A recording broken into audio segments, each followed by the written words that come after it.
Detergent powder और cake. पहले इस्तेमाल करें फिर विश्वास करें। दोस्तों, घड़ी डिटर्जेंट के इस टैगलाइन को तो आज हर कोई जानता है, लेकिन जब इस ब्रांड को शुरू किया गया था तब कंपनी के पास इतने पैसे भी नहीं थे कि वो अपना एडवर्टाइजमेंट कर सके। इसीलिए दो भाइयों ने हिम्मत जुटाई और कभी पैदल तो कभी साइकिल से इसे घर घर जाकर बेचना शुरू किया। लेकिन जब घड़ी डिटर्जेंट मार्केट में आया तब इसे एक तरफ से निरमा से टक्कर मिल रही थी, तो वहीं दूसरी तरफ इसके सामने हिंदुस्तान यूनिलीवर जैसा बड़ा जायंट सर्फ और व्हील के साथ में खड़ा था। लेकिन फिर घड़ी ने ऐसा किया क्या कि ये आज इंडिया का one of the largest detergent brand बन गया। आखिर इस कंपनी ने कौन कौन से स्ट्रेटेजीज अपनाई और ये सफर कितना स्ट्रगल से भरा रहा, चलिए सब कुछ जानते हैं आज के इस वीडियो में। तो दोस्तों, अगर हम डिटर्जेंट की हिस्ट्री पर नजर डालें तो ग्लोबल लेवल पर इसकी शुरुआत वर्ल्ड वॉर 2 के टाइम पर ही हो गई थी, लेकिन तब यह इंडियंस की पहुंच से काफी दूर था। लेकिन फिर आजादी के 10 साल बाद यानी 1957 में स्वास्तिक ऑयल मिल्स नाम की एक कंपनी ने सिंथेटिक डिटर्जेंट बनाना शुरू किया और इस तरह से भारत में इसकी शुरुआत तो हो गई, लेकिन अब भी यह बहुत ही कम घरों में अपनी जगह बना पाया था। हालांकि 1959 में जब हिंदुस्तान यूनिलीवर ने इंडिया में अपना फेमस सर्फ एक्सेल लॉन्च किया तब इसे बहुत ही तेजी से एडवर्टाइज किया गया, जिसके चलते अब लोगों के बीच में डिटर्जेंट पाउडर काफी तेजी से पॉपुलर होने लगा। लेकिन हाँ, अभी तक इंडिया की ज्यादातर जनसंख्या गरीब थी, इसीलिए सर्फ एक्सेल सिर्फ इलाइट क्लास की ही फैमिली को टारगेट करता था, क्योंकि इसके डिटर्जेंट इतने एक्सपेंसिव थे कि इसे मिडिल या लोअर मिडिल क्लास अफोर्ड नहीं कर पाते थे। और फिर इसी प्रॉब्लम को ही समझते हुए गुजरात के करसन भाई पटेल ने निरमा डिटर्जेंट को लॉन्च किया था, जो कि कुछ ही डेकेड्स में इंडिया का सबसे ज्यादा बेचे जाने वाला डिटर्जेंट ब्रांड बन गया था। अब दोस्तों, निरमा की यह सक्सेस स्टोरी कानपुर के मुरलीधर और बिमल कुमार ज्ञानचंदानी नाम के दो भाइयों तक पहुंची और इससे वो काफी इंस्पायर हुए। उन्होंने सोचा कि क्यों ना अपने पिता के व्यापार को आगे बढ़ाया जाए, जो कि उस समय ग्लिसरीन से साबुन बनाने का काम किया करते थे। इसी सोच के ही साथ 1987 में कानपुर के शास्त्री नगर में रहने वाले इन दोनों भाइयों ने फजलगंज फायर स्टेशन के पास डिटर्जेंट की एक छोटी सी फैक्ट्री खोली, जिसे नाम दिया गया था श्री महादेव सोप इंडस्ट्री। और फिर इसी फैक्ट्री में ही बनाया गया सबसे पहला घड़ी डिटर्जेंट पाउडर।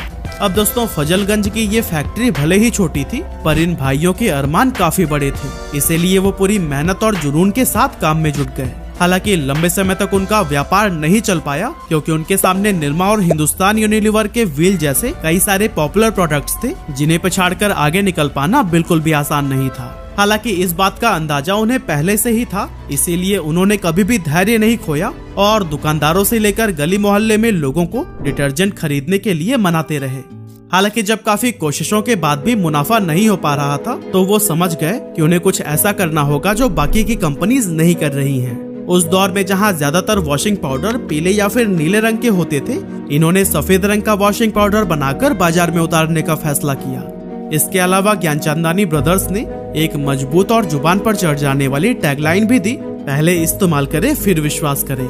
ये टैगलाइन लोगों को बहुत पसंद आई और उन्होंने सोचा कि जब कंपनी को अपने प्रोडक्ट पर इतना भरोसा है तो फिर क्यों ना इसे हम एक बार आजमा कर ही देखें। और फिर जब लोगों ने इसका इस्तेमाल किया तो इस डिटर्जेंट की भर भर के झाग और सफेदी लोगों को खूब पसंद आई। अब कंज्यूमर्स का भरोसा इस प्रोडक्ट पर बढ़ने लगा और धीरे धीरे कानपुर समेत आसपास के इलाकों में भी घड़ी का वॉशिंग पाउडर और केक पॉपुलर होने लगा।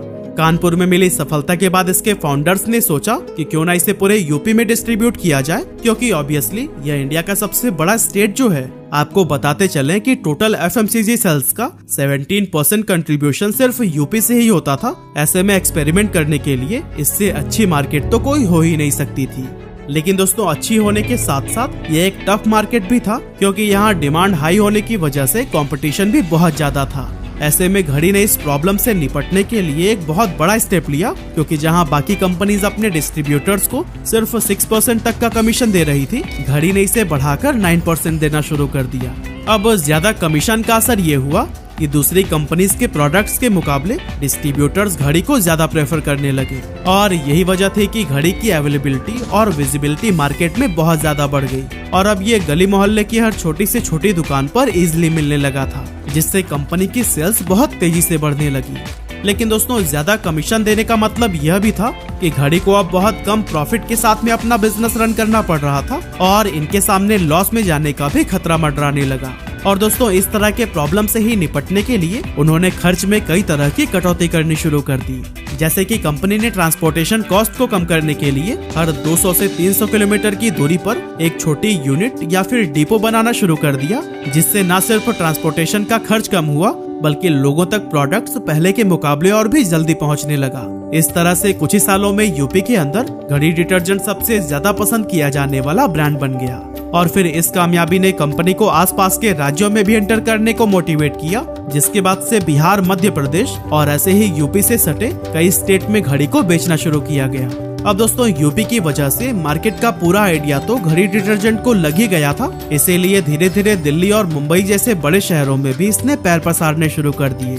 और फिर घड़ी ने 2002 तक 500 करोड़ रुपए की सेल्स को अचीव कर लिया था, जो कि कंपनी के लिए बहुत बड़ी कामयाबी थी। इसके बाद से कंपनी ने और भी कई सारे प्रोडक्ट्स को बनाना शुरू कर दिया और ये एफएमसीजी मार्केट में अपनी प्रेजेंस को स्ट्रॉन्ग बनाने में लग गए। ज्ञानचंदानी ने अपनी सभी प्रोडक्ट्स को एक दूसरे के साथ इंटीग्रेट करने के लिए साल 2005 में श्री महादेव सोप इंडस्ट्री का नाम बदलकर रोहित सर्फेक्टेंट्स प्राइवेट लिमिटेड यानी कि RSPL कर दिया, ताकि इनके ऑपरेशंस को आसान बनाया जा सके। इसी दौरान कम इनोवेशंस और बदलते मार्केट ट्रेंड की वजह से निरमा धीरे धीरे अपनी पोजीशन खोता जा रहा था, जिसका भरपूर फायदा घड़ी को मिलने लगा और फिर घड़ी निरमा के मार्केट शेयर को कैप्चर करता चला गया। साथ ही घड़ी ने कई सारे और सेक्टर्स में भी अपने प्रोडक्ट्स लॉन्च किए, जैसे कि साल 2010 में RSPL ने हरिद्वार में एक यूनिट की शुरुआत की, जहां से hair oil, shampoo, toothpaste, moisturiser, shaving cream और लिक्विड हैंड वॉश की तरह नए नए प्रोडक्ट्स को मार्केट में उतारा गया। इसके नेक्स्ट ईयर यानी 2011 में घड़ी व्हील और निरमा जैसे कई सारे ब्रांड्स को पीछे करते हुए इंडियन डिटर्जेंट मार्केट का लार्जेस्ट प्लेयर बन गया। लेकिन ये सब हुआ कैसे? क्या सिर्फ डिस्ट्रीब्यूटर्स को ज्यादा कमीशन देकर और व्हाइट डिटर्जेंट बनाकर कोई कंपनी इतने कम समय में इतना ज्यादा सफल हो सकती है? जवाब है बिल्कुल नहीं, क्योंकि घड़ी ने ऐसी कई सारे स्ट्रेटेजीज अपनाई जिन्होंने इसकी कामयाबी में बहुत अहम रोल निभाए हैं। सबसे पहले तो इसने कंज्यूमर्स के माइंड को समझा, जैसे कि इसके कस्टमर्स में ज्यादातर फीमेल हाउसवाइफ्स थी, जो कि ज्यादा झाग को अच्छी क्वालिटी से जोड़कर देखती थी और खूब ढेर सारा फॉर्म पाने के लिए एक्स्ट्रा डिटर्जेंट का इस्तेमाल किया करती थी। ऐसे में घड़ी ने इस इंसाइट्स को समझा और खुद को ऐसे एडवर्टाइज करना शुरू किया कि उनके डिटर्जेंट से सबसे ज्यादा झाग मिलता है। साथ ही पहले इस्तेमाल करें फिर विश्वास करें, इस कॉन्फिडेंट क्लेम की वजह से कस्टमर्स इस नए प्रोडक्ट को ट्राई करने के लिए क्यूरियस होने लगे। लेकिन ये टैगलाइन दशकों पहले ही कानपुर के किसी गली मोहल्ले में दम तोड़ चुकी होती, अगर ज्ञानचंदानी अपने प्रोडक्ट्स के एडवर्टीजमेंट को प्रायोरिटी न देते। आज आप भले ही माधुरी दीक्षित और अमिताभ बच्चन जैसे बड़े बड़े सितारों को घड़ी का एडवर्टीजमेंट करते हुए देखते हैं, लेकिन शुरुआती दिनों में घड़ी खुद स्ट्रगल से गुजर रहा था और एक्सपेंसेस की कटौती करके सरवाइव करने की कोशिश में लगा हुआ था। ऐसे में बाकी ब्रांड्स की तरह वो ना तो किसी सुपरस्टार को ब्रांड एम्बेसडर बना सकता था और ना ही बहुत बड़े लेवल पर एड कैंपेन रन करने के लिए उसके पास पैसे मौजूद थे। लेकिन बिना किसी एडवर्टीजमेंट के लोगों को अपने प्रोडक्ट के बारे में अवेयर कैसे करें? इसके लिए ज्ञानचंदानी ने एक बहुत ही स्मार्ट डिसीजन लिया। उन्होंने नॉर्थ इंडियन स्टेट्स में मेजर ट्रेन के एक्सटीरियर पर घड़ी का एडवर्टीजमेंट पेंट करा दिया, जैसे कि पुष्पक एक्सप्रेस और स्वर्ण जयंती एक्सप्रेस पर लगे इस एडवर्टीजमेंट को ही देख लीजिए। ट्रेन के एक्सटीरियर्स के अलावा अंदर डिब्बों में भी छोटे छोटे पोस्टर्स लगाए गए, जिससे कि ब्रांड विजिबिलिटी बहुत ज्यादा बढ़ गई। कंपनी का हमेशा से ही टारगेट था कि वो अपनी एड स्पेंड्स बहुत ही मिनिमल रखें और अपनी सेल्स का सिर्फ 2% ही एडवर्टाइजमेंट पर खर्च करें। और दोस्तों, इस स्ट्रैटेजी पर बने रहने के लिए घड़ी ने अपनी एडवर्टाइजिंग एक्टिविटीज को इन हाउस रखा, जिससे उन्हें एडवर्टाइजिंग एजेंसीज या फिर मिडिल मैन पर होने वाले एडिशनल खर्चों से छुटकारा मिल गया। इसके अलावा जब ज्ञानचंदानी अपने डिटर्जेंट ब्रांड की शुरुआत करना चाहते थे, तो फिर उस दौरान उन्होंने देखा कि सर्फ एक प्रीमियम और हाई प्राइस प्रोडक्ट था, जो कि मैक्सिमम लोगों की जेब पर भारी पड़ता था। वहीं दूसरी तरफ निरमा उन लोगों के लिए एक चीपर अल्टरनेटिव था, जो कि डिटर्जेंट तो यूज करना चाहते थे, लेकिन उसके लिए ज्यादा पैसे देने को तैयार नहीं थे। अब चूंकि सस्ता होने की वजह से काफी लोगों को यह लगने लगा था कि निरमा एक लो क्वालिटी प्रोडक्ट है। ऐसे में उन लोगों के लिए मार्केट में कोई ऑप्शन नहीं था जो कि निरमा से बेटर प्रोडक्ट तो चाहते थे, लेकिन साथ ही ये भी चाहते थे कि वो सर्फ के जितना एक्सपेंसिव ना हो। ऐसे में ज्ञानचंदानी ने इसी सेगमेंट में ही एंटर करने की सोची और अपने ब्रांड को निरमा से बेटर क्वालिटी अल्टरनेटिव के रूप में पोजीशन करना शुरू कर दिया। और दोस्तों, घड़ी का प्राइस रखने में भी कंपनी ने काफी चालाकी दिखाई और जहां निरमा सिर्फ 30 रुपए पर किलो के हिसाब से अपना डिटर्जेंट बेच रहा था, घड़ी ने 35 रुपए पर किलो पर बेचना शुरू कर दिया। हालांकि ये एक रिस्की फैसला भी था, क्योंकि निरमा घड़ी का सबसे बड़ा कॉम्पिटिटर और मार्केट लीडर था, ऐसे में ज्यादा कीमत के साथ उसे बीट करना कंपनी के लिए एक बहुत बड़ा चैलेंज बन गया। लेकिन घड़ी ने अपने प्रोडक्ट की क्वालिटी पर कॉन्फिडेंस रखा और अपने एडवर्टाइजिंग कैंपेन्स के थ्रू कंज्यूमर्स को इनकरेज करता रहा। और फिर धीरे धीरे लोगों में यह परसेप्शन बन गया कि घड़ी सस्ते में एक प्रीमियम प्रोडक्ट है। अब दोस्तों, जब कंपनी एक छोटी सी फैक्ट्री के साथ शुरू हुई थी, तब इसके फाउंडर्स को ये पता था कि इस समय उनके पास इतनी पूंजी नहीं थी कि वो अपने प्रोडक्ट को नेशनल लेवल पर डिस्ट्रीब्यूट कर सकें। इसीलिए उन्होंने बहुत छोटे गोल से शुरुआत की और सिर्फ कानपुर के मार्केट को टारगेट किया। अब जब कानपुर में ब्रांड सफल हो गया तो अपने होम स्टेट यानी कि उत्तर प्रदेश पर फोकस किया। और फिर यहाँ पर मेरी सफलता के बाद कंपनी के पास इतने पैसे तो आ गए थे कि अगर वो चाहते तो फिर एग्रेसिव होकर दूर दराज के इलाकों में अपने प्रोडक्ट्स को डिस्ट्रीब्यूट कर सकते थे।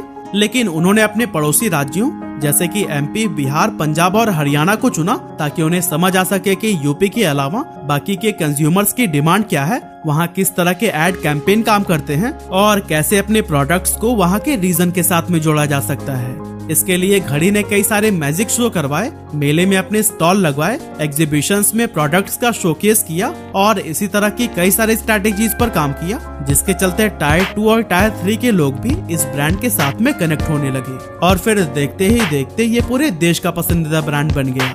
यही वजह है कि आज देश में बिकने वाले हर 4 डिटर्जेंट ब्रांड्स में से एक घड़ी का ही बिकता है।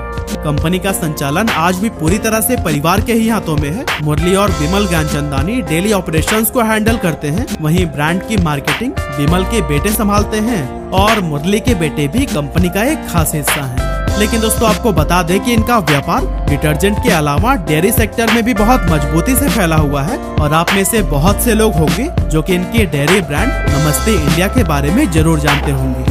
इसके अलावा 1995 में कंपनी ने मैन्युफैक्चरिंग बिजनेस में भी कदम रख दिया था और लियान ग्लोबल प्राइवेट लिमिटेड की स्थापना की थी। और दोस्तों, ये वही लियान ग्लोबल है जिसके रेड चीफ बूट्स को आप बहुत शौक से पहना करते हैं।